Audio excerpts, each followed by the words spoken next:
Pohon merentang atau spanning tree. Pohon merentang dari graf terhubung adalah upgraf merentang yang berupa pohon. Pohon merentang diperoleh dengan memutus sirkuit di dalam graf.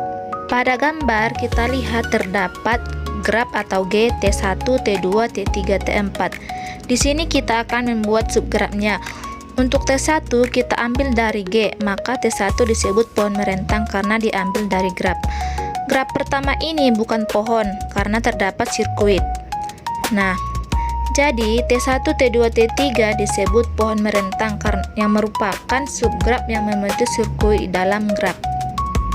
Kemudian, setiap graf terhubung mempunyai paling sedikit satu buah pohon merentang. Graf tak terhubung dengan K komponen mempunyai K buah hutan merentang yang disebut hutan merentang atau spanning forest. Pohon merentang minimum.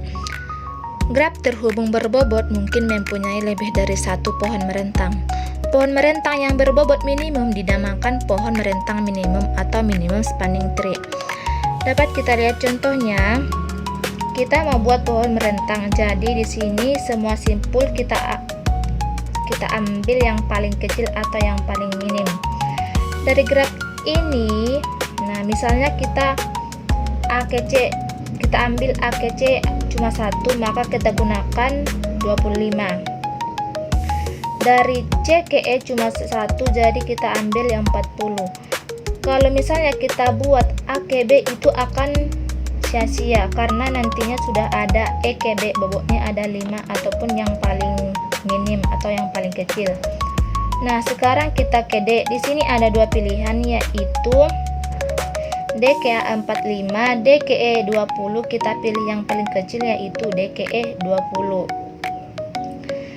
Nah, lalu kita ke DH, ke D ke H ada 30, lalu kita pilih E ke G atau E ke F. Kita pilih yang paling kecil, yaitu E ke F, bobotnya ada 15. Dan G ke F ada 10. Dan semua simpul sudah terhubung dengan namanya pohon merentang minimum.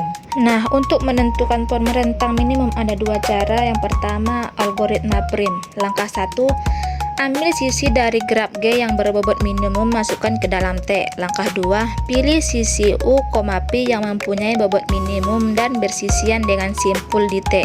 Tetapi U, P tidak membentuk sirkuit di T. Masukkan U, P ke dalam T.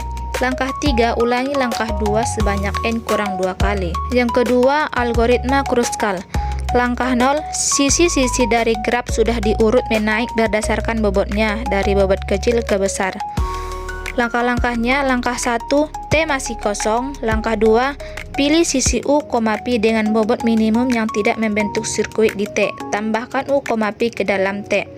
Langkah 3, ulangi langkah 2 sebanyak N kurang 1 kali. Pada contohnya tentukan banyak pohon rentang minimumnya. Di sini soalnya sudah ada graf A, B, C, D, E.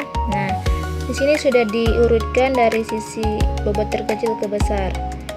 Bobot E ke B 8, B ke C 9, E ke A 10, D ke B 11, A ke B 12, D ke C 14, E ke D 15. Nah, panjang pohon rentangnya adalah, kita coba, E ke B 8, B ke C 9, E ke A 10, D ke B 11, A ke B nggak bisa karena sudah membentuk sebuah sirkuit, artinya itu bukan pohon lagi atau graf.